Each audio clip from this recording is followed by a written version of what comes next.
the United States of America. I don't see any other team, out there that can beat this team. I don't think you'll have a collection of this talent ever again. They want us, and we just don't know if we can play with them. I agree with anything Charles says from a distance. Yes, they are a confident bunch, and with good reason. Their spectacular play and average margin of victory of 52 points has captured the imagination of the American sporting public, leaving some to wonder how this dream team compares to some of the greatest teams in sports history, like the 27 New York Yankees, or the Boston Celtics of the 50s and 60s, the Montreal Canadiens, winners of 23 Stanley Cups, and of course, Vince Lombardi's Green Bay Packers.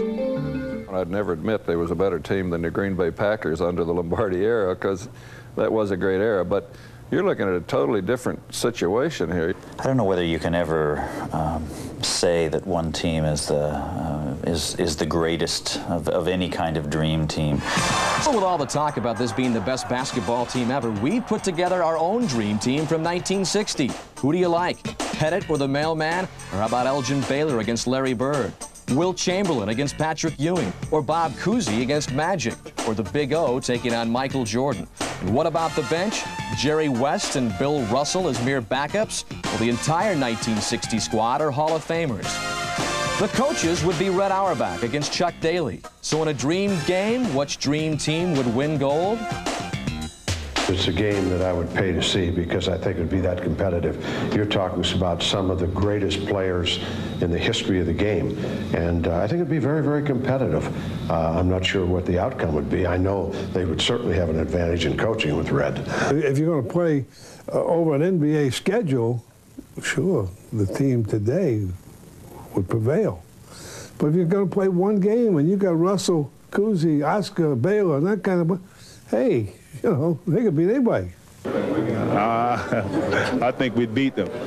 A lot of those players from the past that you mentioned, they could play successfully against these people. There's no question. Not in a million years. Those guys are extremely talented. Of course, they're going to get hot at me for saying that, but I do believe that the guys we have now, I think with the technology is a little bit more advanced. The game is played at a little higher level, but those guys all were tremendous players. I'm sure they're going to say they beat us. Just a matter of opinion, guys. The 1992 Dream Team is the prohibitive favorite to win the gold in Barcelona, but it's not a foregone conclusion among veterans of championship competition. If they happen to get beat, it will obviously be the greatest defeat or upset in the history of sports. And the fact is, they haven't won anything yet. I believe there will be immense pressure. I remember reading last year during the Ryder Cup matches of how our golfers, finest golfers in the United States, said that the pressure was enormous. That playing for a purse was one thing. Playing for their country was yet another. The team that is going to win still has to be afraid of losing. And if you are not afraid of losing, if you don't feel the urgency of the possibility of losing, you may not win. If they are attuned to what their mission or goal is, I don't believe anyone can beat them. It's almost a carnival act. It is people sort of demonstrating individual skills and drawing oohs and ahs and eventually yawns. But for a moment like this, it's a celebration, and in that way, it's terrific. And it is.